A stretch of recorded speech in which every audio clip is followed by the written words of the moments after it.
Hello, welcome to Preamble. Disaster management സൈക്കിളാണ് നമ്മൾ നോക്കിക്കൊണ്ടിരുന്നത്. അതിൽ രണ്ടാമത്തെ സ്റ്റേജായിട്ട് നമ്മൾ പഠിക്കുന്ന പ്രിപ്പയർനെസ് ആണ് ഈ ഒരു വീഡിയോയിലൂടെ നമ്മൾ നോക്കുക. സോ പ്രിപ്പയർനെസ് എന്ന് പറയുമ്പോൾ എന്തൊക്കെയാണ് അതിൻ്റെ അണ്ടറിൽ വരുന്നുണ്ട്? പ്ലാനിങ് വരുന്നുണ്ട്, ട്രെയിനിങ് ആൻഡ് എക്സസൈസസ് വരുന്നുണ്ട്, പബ്ലിക് അവയർനെസ് ആൻഡ് എഡ്യൂക്കേഷൻ. ഇത്രയും കാര്യങ്ങളാണ് നമുക്ക് ഡീറ്റെയിൽഡ് ആയിട്ട് നോക്കാനുള്ളത്. അപ്പോൾ ഇതിൻ്റെ അണ്ടറിലാണ് ഡിസാസ്റ്റർ മാനേജ്മെൻറ്റ് പ്ലാൻ തയ്യാറാക്കുന്നത്. ട്രെയിനിങ്ങും എക്സസൈസസും ഒക്കെ പ്രൊവൈഡ് ചെയ്യുക, മോക്ക് ഡ്രിൽസും മറ്റു കാര്യങ്ങളും ഒക്കെ നടത്തുന്നു, മോക്ക് എക്സസൈസസ് നടത്തുക. ദെൻ എന്താണ്, ജനങ്ങളിലേക്ക് അവയർനെസ് കൊടുക്കുക, അവർ എഡ്യൂക്കേറ്റഡ് ആക്കുക. ഓരോ ഡിസാസ്റ്ററുകളുമായി ബന്ധപ്പെട്ടിട്ട് എങ്ങനെയായിരിക്കണം പ്രവർത്തിക്കേണ്ടത്, ഒരു ഡിസാസ്റ്റർ എന്താണ്, എങ്ങനെ ഒക്കർ ചെയ്യുന്നു എന്നുള്ള ഒരു ബേസിക് കാര്യങ്ങളൊക്കെ ഉണ്ട്. അതിനപ്പുറത്തേക്ക് ഡിസാസ്റ്റർ ഉണ്ടായി കഴിഞ്ഞതിന് ശേഷം ഏതൊക്കെ രീതിയിലാണ് പ്രവർത്തിക്കേണ്ടത് തുടങ്ങിയ കാര്യങ്ങൾ അവർക്ക് അവയർനെസ് കൊടുക്കുക എന്നീ ടോപ്പിക്കുകളാണ് നമ്മൾ ഈ ഒരു ഭാഗത്ത് ഡിസ്കസ് ചെയ്യുന്നത്. സോ പ്രിപ്പയർനെസ് എന്താണ് എന്ന് ആദ്യം ഒന്ന് അറിയണം. It refers to the state of readiness to deal with the disaster before it occurs. Disaster ഉണ്ടാവുന്നതിന് മുമ്പ് തന്നെ ആ ഡിസാസ്റ്ററിനെ അത് ഒക്കർ ചെയ്ത് കഴിഞ്ഞാൽ ഏറ്റവും ക്വിക്കായിട്ട് നമ്മൾ എക്വിപ്ഡ് ആയിട്ടിരിക്കുക എന്നുള്ളതാണ്. അതിപ്പം ഓരോ ടൈപ്പ് ഓഫ് ഡിസാസ്റ്റർ അനുസരിച്ചുകൊണ്ട് അതിൻ്റെ പ്രിപ്പയർനെസ്സും മറ്റു കാര്യങ്ങളുമൊക്കെ മാറും. പക്ഷേ ജനറലി ഒരു ഡിസാസ്റ്റർ ഉണ്ടായിക്കഴിഞ്ഞാൽ നമ്മൾ എങ്ങനെയായിരിക്കണം അതിനകത്തേക്ക് ഇൻവോൾവ് ആവേണ്ടത്, ഇതിനെ പറ്റിയിട്ട് നമ്മൾ തയ്യാറായിട്ടിരിക്കുക എന്ന് പറയുന്ന ഒരു ഫേസാണ് എന്തെന്ന് പറയുന്നത് പ്രിപ്പയർനെസ് എന്ന് പറയുന്നത്. ഇതിന് നമുക്ക് എന്തൊക്കെ വേണം എന്നുള്ളതാണ്. ഇതിന് നമുക്കൊരു പ്രോപ്പർ പ്ലാനിങ് വേണം. ഒരു ഡിസാസ്റ്റർ മാനേജ്മെൻറ്റ് പ്ലാൻ എന്തായാലും നമുക്ക് വേണം, അല്ലെങ്കിൽ ഒരു എമർജൻസി ഓപ്പറേഷൻ പ്ലാൻ എന്നൊക്കെ നമുക്ക് പറയാൻ പറ്റും. ഒരു എമർജൻസി ഉണ്ടാകുന്ന സമയത്ത് വർക്ക് ചെയ്യുന്ന അല്ലെങ്കിൽ ഒരു disaster management plan. Then capacity building എന്ന് പറയുന്ന ഒരു സംഗതി. കപ്പാസിറ്റി ബിൽഡിംഗ് എന്താണ് ഉദ്ദേശിക്കുന്നത്? ഇപ്പം ഹ്യൂമൻ റിസോഴ്സ് ആണെങ്കിലും അല്ലാതെ ആണെങ്കിലും ശരി, ഇപ്പോൾ ജനങ്ങൾക്കാണെന്നുണ്ടെങ്കിലും ശരി, അവർക്ക് അവയർനെസ് കൊടുക്കുക, അവരുടെ ട്രെയിനിങ് ആക്ടിവിറ്റീസ് കൊടുക്കുക, അങ്ങനെ അവരുടെ കപ്പാസിറ്റി ബിൽഡ് ചെയ്യുക എന്നുള്ളൊരു രീതി. അതേപോലെ തന്നെ മറ്റെല്ലാ രീതിയിലും ഇൻഫ്രാസ്ട്രക്ചർ ഡെവലപ്മെൻറ്റ് ആണെന്നുണ്ടെങ്കിലും എല്ലാം നമ്മൾ കൊണ്ടുവന്നിരിക്കണം ആ ഒരു സാഹചര്യത്തിൽ. Then resource management, resource arrangement. ഒരു ഡിസാസ്റ്റർ ഉണ്ടാകുന്ന സമയത്ത് നമ്മൾ നേരിടുന്ന ഏറ്റവും വലിയ വെല്ലുവിളികളാണ് ബേസിക് കമ്മ്യൂണിറ്റീസും റിസോഴ്സസിൻ്റെയും അവൈലബിലിറ്റിയൊക്കെ ഇല്ലാതാവുക എന്ന് പറയുന്നത്. അപ്പോൾ അത് പ്രോപ്പർലി അറേഞ്ച് ചെയ്യുക. Training and exercises. ഇനി നമ്മൾ ചെയ്യാൻ പോകുന്ന ചില പ്രവൃത്തികളൊക്കെ ഉണ്ട്, റെസ്പോൺസ് ആക്ടിവിറ്റീസും മറ്റും ഉണ്ട്. അപ്പോൾ അതിന് വേണ്ടിയിട്ട് എന്ത് ചെയ്യുക, അത് നമ്മൾ ആ ഒരു ഡിസാസ്റ്റർ ഉണ്ടായ ഒരു സിറ്റുവേഷനിൽ ഡീൽ ചെയ്യാൻ നിന്ന് കഴിഞ്ഞാൽ കാര്യങ്ങൾ നടക്കത്തില്ല. അപ്പം പ്രോപ്പർലി ട്രെയിൻഡ് ആയിരിക്കണം. അതേപോലെ തന്നെ ഒരു സിനാരിയോ ക്രിയേറ്റ് ചെയ്തിട്ട് അവിടെ നമ്മൾ എന്ത് ചെയ്യണം, ഒരു എക്സസൈസസ് എന്ന് പറയുന്ന ഒരു സംഗതി ക്രിയേറ്റ് ചെയ്യുന്നു, അവിടെ നമ്മൾ എന്ത് ചെയ്യണം, അങ്ങനെ നമ്മൾ ട്രെയിനിങ് നേടിയെടുക്കണം. Then public awareness and education. ജനങ്ങളെ ബോധവൽക്കരണം നടത്തണം ഡിസാസ്റ്ററിനെ പറ്റിയിട്ടും ഡിസാസ്റ്റർ ഉണ്ടായാൽ എന്ത് ചെയ്യണമെന്നുള്ളതിനെ പറ്റിയിട്ടുമൊക്കെ ഉള്ളത്. ഇതെല്ലാം ചെയ്യുക വഴി നമുക്ക് എന്ത് ചെയ്യാൻ പറ്റും, നെക്സ്റ്റ് സ്റ്റേജ് ആയിട്ടുള്ള റെസ്പോൺസ് റിക്കവറി എന്ന് പറയുന്നൊരു സംഗതി എളുപ്പമാക്കുന്നതിന്, ക്വിക്കാക്കുന്നതിന് നമ്മൾ സഹായിക്കും എന്നുള്ളതാണ്. അതായത് ഡിസാസ്റ്റർ ഉണ്ടാകുന്നതിന് മുമ്പേ തന്നെ നമ്മൾ എന്തൊക്കെ ചെയ്യണം എന്നുള്ള കാര്യത്തിൽ പ്രോപ്പറായിട്ടുള്ള ധാരണ ഉണ്ടെന്നുണ്ടെങ്കിൽ ഈ ഡിസാസ്റ്റർ ഉണ്ടാവുകയും അതിനുശേഷം നമുക്ക് വളരെ പെട്ടെന്ന് തന്നെ റെസ്പോൺസ് ആക്ടിവിറ്റീസ് കണ്ടക്ട് ചെയ്യാൻ പറ്റും. അതിലൂടെ തന്നെ റിക്കവറിയും ക്വിക്കാക്കാൻ പറ്റും. ബാക്ക് ടു നോർമൽ എന്ന് പറയുന്ന ഒരു സിറ്റുവേഷനിലേക്ക് എത്താൻ പറ്റും. So during preparedness phase the government, organisations and individuals, government ആയിക്കൊള്ളട്ടെ, ഓർഗനൈസേഷൻസ്, ഇതുമായിട്ട് ബന്ധപ്പെട്ടുകൊണ്ടുള്ള ഓർഗനൈസേഷൻ ആയിക്കൊള്ളട്ടെ, അല്ലെങ്കിൽ സാധാരണ ജനങ്ങളായിക്കൊള്ളട്ടെ, ഇവരെന്ത് ചെയ്യുന്നുണ്ട്, ജനങ്ങളുടെ ജീവൻ രക്ഷപ്പെടുത്തുന്നതിന് വേണ്ടിയിട്ടും ഡിസാസ്റ്ററിൽ നിന്നുണ്ടാകുന്ന ഡാമേജ് കുറയ്ക്കുന്നതിന് വേണ്ടിയിട്ടും അതേപോലെ തന്നെ റെസ്പോൺസ് ആക്ടിവിറ്റീസ് മാക്സിമം ആക്കുന്നതിന് വേണ്ടിയിട്ടുമൊക്കെയാണ് എന്ത് ചെയ്യുന്നത്, തയ്യാറെടുക്കുന്നത്. സോ ഇതാണ് ഡിസാസ്റ്ററിലെ പ്രിപ്പയർനെസ് ഫേസ് എന്ന് പറയുന്നത്. ഇനി നമുക്ക് ഒരുപാട് ആക്ടിവിറ്റീസ് പ്രിപ്പയർനെസ്സിൻ്റെ ഭാഗമായിട്ട് കൊണ്ടുവരാൻ പറ്റും. സംഭവം ഈ മിറ്റിഗേഷനിൽ നമ്മൾ കണ്ടിട്ടുള്ള കുറേ കാര്യങ്ങളില്ലേ, അതിൻ്റെ ആ ലഘൂകരിക്കാൻ വേണ്ടിയിട്ട് നമ്മൾ ചെയ്യുന്നത്, അതും പാർട്ട് ഓഫ് പ്രിപ്പയർനെസ് ആണ്, പ്രിപ്പയർനെസ്സിൻ്റെ ഭാഗമാണ് അതുമെന്ന് പറയുന്നത്. അപ്പം ചെറിയ രീതിയിലുള്ള ഓവർലാപ്പിംഗ് നിങ്ങളിവിടെ കണ്ടെന്ന് വന്നേക്കാം. So preparedness and mitigation will go hand in hand, അതാണ് ഞാൻ പറയാൻ ഉദ്ദേശിച്ചത്. അപ്പോൾ പ്രിപ്പയർനെസ്സുമായി ബന്ധപ്പെട്ടുകൊണ്ട് നമുക്ക് കുറേയധികം കാര്യങ്ങളൊന്ന് ഡിസ്കസ് ചെയ്ത് പോകാം. ജസ്റ്റ് ഒന്ന് പറഞ്ഞു തന്നെയാണ് പോകുന്നത്. അപ്പം എക്സാമിൽ ഏതെങ്കിലും ടൈപ്പ് ഓഫ് ക്വസ്റ്റ്യൻസ് വരികയാണെന്നുണ്ടെങ്കിൽ താഴെ പറയുന്നവയിൽ പ്രിപ്പയർനെസ്സിൻ്റെ ഭാഗമായിട്ട് വരുന്നത് ഏതാണെന്നുള്ളത് നമുക്ക് ഐഡൻറ്റിഫൈ ചെയ്യാൻ പറ്റും. ടു ദ സിലബസ് നിങ്ങൾ നോക്കുകയാണെന്നുണ്ടെങ്കിൽ പ്ലാനിങ്ങും ട്രെയിനിങ്ങും അവയർനെസ്സും ഒക്കെ ആയിരിക്കും എക്സാമിന് ചോദിക്കുക. എന്നാലും എന്തൊക്കെ ആയിരിക്കും വരുന്നത്, പ്ലാൻസിൻ്റെ അണ്ടറിൽ പ്രിപ്പയർനെസ് ഓഫ് പ്ലാനുകൾ പ്രിപ്പയർ ചെയ്യുക എന്നുള്ളത്, emergency training and exercises conduct ചെയ്യുക, വാർണിംഗ് സിസ്റ്റംസ്. വാർണിംഗ് സിസ്റ്റംസ് നമ്മൾ ഡെവലപ്പ് ചെയ്തിട്ടുണ്ടാവുക. അപ്പോൾ പ്രിപ്പയർനെസ്സിൻ്റെ ഭാഗമായിട്ട് അത് ചെയ്തു വെച്ചിരിക്കണം. എന്നാലേ ആ സമയത്ത് നമുക്ക് എന്ത് ചെയ്യാൻ പറ്റത്തുള്ളൂ, വാർണിംഗ് സിസ്റ്റം കൊടുത്തിട്ട് ക്വിക്കായിട്ട് എന്ത് ചെയ്യാൻ പറ്റും, ഇവാക്യുവേഷനും മറ്റു കാര്യങ്ങളൊക്കെ ചെയ്യാൻ പറ്റത്തുള്ളൂ. Then emergency communication systems. കാരണം ഈ എമർജൻസി ഉണ്ടാകുന്ന സമയത്ത് ഒരു ഡിഫറെൻറ്റ് കൈൻഡ് ഓഫ് നമുക്കൊരു കമ്മ്യൂണിക്കേഷൻ പോസിബിൾ ആവേണ്ടി വരും. കാരണം നമ്മുടെ നോർമൽ സിനാരിയോസ് ചിലപ്പം വർക്ക് ചെയ്യണമെന്ന് നിർബന്ധമില്ല. Then evacuation plans and training, എങ്ങനെ ആളുകളെ ഒഴിപ്പിക്കണം, അതുമായി ബന്ധപ്പെട്ടിട്ടുള്ള training activities. Then resource inventories, അതായത് ഒരു സിറ്റുവേഷൻ അറൈസ് ചെയ്യുകയാണെന്നുണ്ടെങ്കിൽ റിസോഴ്സിൻ്റെ അക്യൂമുലേഷനും അങ്ങനെ തുടങ്ങിയിട്ട് എവിടെയൊക്കെ എന്തൊക്കെ റിസോഴ്സുകൾ ഉണ്ടാവാം, എങ്ങനെയൊക്കെ അത് നമുക്ക് അക്യൂമുലേറ്റ് ചെയ്യാൻ തുടങ്ങിയ കാര്യങ്ങൾ. Then emergency personal contact list, എത്രയും പെട്ടെന്ന് ആളുകളെ അതോറിറ്റീസ് ആരൊക്കെയാണോ അവരെ, ഇപ്പം വെറും സിമ്പിൾ എക്സാമ്പിൾ എന്ന് പറഞ്ഞു കഴിഞ്ഞാൽ നമ്മളൊരു വീട്ടിലാണെങ്കിൽ നമ്മൾ പറയാറില്ല പോലീസിൻ്റെയും ഫയർഫോഴ്സിൻ്റെയും ഒക്കെ നമ്പർ, അതും വളരെ കോമൺ ആയിട്ടുള്ള നമ്പർ അല്ലെങ്കിൽ സിമ്പിളായിട്ടുള്ള രീതിയിലുള്ള നമ്പേഴ്സ് ആയിരിക്കും യൂസ് ചെയ്യുന്നത്. അത് ഓർത്ത് വെക്കുന്നതിനുള്ള എളുപ്പത്തിന് വേണ്ടിയിട്ടാണ്. അപ്പോൾ ക്വിക്കായിട്ട് നമുക്ക് എന്ത് ചെയ്യാൻ പറ്റണം, ആ ടീമുകളെ വിളിക്കാൻ പറ്റണം, അതിന് വേണ്ടിയിട്ടാണ്. അപ്പോൾ ഒരു large kind of a disaster എത്തുകയാണെന്നുണ്ടെങ്കിൽ ആരെ ആയിരിക്കണം ഏറ്റവും പെട്ടെന്ന്, അതോറിറ്റീസിന് തന്നെ ഒരു ബോധ്യം ഉണ്ടായിരിക്കണം ആരെയാണ് ഏറ്റവും പെട്ടെന്ന് നമ്മൾ കോൺടാക്ട് ചെയ്യേണ്ടത്, എങ്ങനെയായിരിക്കും. നമ്മൾ യൂഷ്വലി പോലീസ് ആൻഡ് ഫയർഫോഴ്സ് ആയിരിക്കും നമ്മൾ പെട്ടെന്ന് കോൺടാക്ട് ചെയ്യുന്നത്. അപ്പോൾ ആ രീതിയിലുള്ള കാര്യങ്ങൾ. ദെൻ മ്യൂച്വൽ എയ്ഡ് എഗ്രിമെൻറ്റ്സ്, അതായത് ഒരു ഡിസാസ്റ്റർ ഉണ്ടാവുകയാണെന്നുണ്ടെങ്കിൽ നമ്മളൊരു ബെറ്റർ റെസിലിയൻ്റ് ആയിട്ടുള്ളൊരു സൊസൈറ്റിയും ഒരു എക്യുപ്ഡ് ആയിട്ടുള്ളൊരു ഗവൺമെൻറ്റും ആണെന്നുണ്ടെങ്കിൽ നമുക്ക് തീർച്ചയായിട്ടും മറ്റുള്ളവരുടെ സഹായം വേണ്ടി വരും. അപ്പോൾ ആ ഒരു സമയത്ത് നമ്മളുടെ ഇപ്പോൾ പോളിസീസൊക്കെ ഡെവലപ്പ് ചെയ്യുമ്പം ഈ സ്റ്റേറ്റുകളാണെന്നുണ്ടെങ്കിലും അല്ലെങ്കിൽ വൈ നേഷൻ ആണെന്നുണ്ടെങ്കിലും അവർക്ക് എയ്ഡ് കിട്ടത്തക്ക രീതിയിലുള്ള മ്യൂച്വൽ എഗ്രിമെൻറ്റുകളും മറ്റുമൊക്കെ ആ ഒരു സമയത്ത് ഉണ്ട് എന്നുണ്ടെങ്കിൽ എന്താണ്, എമർജൻസി ഉണ്ടാകുന്ന ഒരു സമയത്ത് നമ്മളുടെ സൗഹൃദ സംസ്ഥാനങ്ങളാണെങ്കിലുണ്ടെങ്കിലും രാജ്യങ്ങളാണെന്നുണ്ടെങ്കിലും അതിലേക്ക് ഇൻവോൾവ് ആവുന്നു എന്നുള്ളതാണ്. അപ്പോൾ ആ രീതിയിലുള്ളൊരു കണക്ഷൻ ക്രിയേറ്റ് ചെയ്ത് വെച്ച് കഴിഞ്ഞാൽ ആ സമയത്ത് നമുക്ക് എന്തുണ്ടാകത്തില്ല, ബുദ്ധിമുട്ടുണ്ടാകത്തില്ല. ദെൻ പബ്ലിക് ഇൻഫർമേഷൻ എഡ്യൂക്കേഷൻ, ജനങ്ങളിലേക്ക് ഈ പറയുന്ന കാര്യങ്ങൾ എത്തിച്ചു കൊടുക്കുക, അവർക്ക് ബോധവൽക്കരണം നടക്കുക തുടങ്ങിയ കാര്യങ്ങളെല്ലാം എന്തിൻ്റെ അണ്ടറിൽ വരുന്നുണ്ട്, പ്രിപ്പയർനെസ് മെഷേഴ്സിൻ്റെ അണ്ടറിൽ. അതായത് നമ്മൾ വെൽ എക്യുപ്ഡ് ആവുകയാണ്, നമുക്ക് വേണ്ട റിസോഴ്സിൻ്റെ കാര്യത്തിലാണെങ്കിലും നമ്മൾ എന്ത് ചെയ്യണം എന്ന കാര്യത്തിലാണെങ്കിലും, ആരെന്ത് ചെയ്യണം, ആരെ നമ്മൾ ആദ്യം കോൺടാക്ട് ചെയ്യണം, ആദ്യം നമ്മൾ എന്ത് ചെയ്യണം, തുടർന്ന് അങ്ങോട്ട് എങ്ങനെയായിരിക്കണം, ഫണ്ടുകൾ എവിടെ നിന്ന് കളക്ട് ചെയ്യാൻ പറ്റും, റിസോഴ്സുകൾ എവിടേക്ക് എത്തിക്കാൻ പറ്റും, ഏതൊക്കെ രീതിയിലുള്ള കമ്മ്യൂണിക്കേഷൻ സിസ്റ്റംസ്, ഡിസ്ട്രപ്ഷൻ ഉണ്ടാകാനുള്ള സാധ്യത എന്തായാലും ഉണ്ട്. അപ്പോൾ കമ്മ്യൂണിക്കേഷൻ സിസ്റ്റംസ് എങ്ങനെയായിരിക്കും എന്നുള്ളൊരു കാര്യം. പിന്നെ മാപ്പിംഗ് എന്ന് പറയുന്ന ഒരു കാര്യം വേണമെങ്കിൽ നമുക്ക് ഇവിടെ കൊണ്ടുവരാൻ പറ്റും. കാരണം ഒരു ഡിസാസ്റ്റർ ഉണ്ടാകുന്നതിന് മുമ്പേ തന്നെ നമ്മൾ എന്താണ് പല കാര്യങ്ങളും മാപ്പ് ചെയ്ത് വെക്കേണ്ടതായിട്ട് വരും. അപ്പോൾ അത്തരത്തിലുള്ള കാര്യങ്ങളൊക്കെ എന്തിൻ്റെ അണ്ടറിൽ വരുന്നുണ്ട്, പ്രിപ്പയർനെസ് എന്ന് പറയുന്ന ഒരു സ്റ്റേജിൻ്റെ അണ്ടറിൽ വരുന്നുണ്ടെന്നുള്ള കാര്യം ഒന്ന് മനസ്സിലാക്കി വെച്ചിരിക്കുക. Next, disaster mitigation and preparedness go hand in hand. ഇതിപ്പോൾ കണ്ടപ്പോൾ തന്നെ മനസ്സിലായി കാണുമല്ലോ, നമ്മൾ ലഘൂകരിക്കാൻ വേണ്ടിയിട്ട് ചെയ്യുന്ന പരിപാടികളും എക്സ്റ്റെൻഡ് ചെയ്ത് പോകുമ്പോഴാണ് അതൊരു പ്രിപ്പയർനെസ് കൂടിയിട്ടാവുന്നത്. അപ്പോൾ പ്രിപ്പയർനെസ് ചെയ്യുന്നതിൻ്റെ ഭാഗമാണ് എന്തെന്ന് പറയുന്നത്, ഈ പറയുന്ന രീതിയിലുള്ള മിറ്റിഗേഷൻ എന്ന് പറയുന്നത്. So preparedness for example includes the implementation of mitigation measures. അപ്പം ഒരു ബെറ്റർ പ്രിപ്പയർനെസ് ആയിട്ടുള്ള ഒരു കാര്യം എന്ന് പറഞ്ഞു കഴിഞ്ഞാൽ എന്താണ്, അവിടെ മിറ്റിഗേഷൻ ആക്ടിവിറ്റീസ് ചെയ്ത് വെച്ചിട്ടുണ്ടാവും to ensure that existing infrastructure can withstand the forces of disaster or the people can respond to their communities at the same time protect themselves. അതായത് നിലവിൽ നമുക്കുള്ള ഇൻഫ്രാസ്ട്രക്ചർ എന്ന് പറയുന്നത് ഡിസാസ്റ്ററിനെ കോപ്പ് ചെയ്യുന്നു, അതായത് ഡിസാസ്റ്റർ വരുമ്പോൾ അതിനെ വിത്ത്സ്റ്റാൻഡ് ചെയ്ത് നിൽക്കാൻ കഴിയുന്നതാണെന്ന് ഉറപ്പ് വരുത്തുന്നു. അത് നമ്മൾ മിറ്റിഗേഷനിലാണ് ചെയ്യുന്നത്. അപ്പോൾ അതിൻ്റെ അർത്ഥം എന്താണ്, നമ്മൾ പ്രിപ്പയർഡ് ആണ് എന്നുള്ളതാണ്.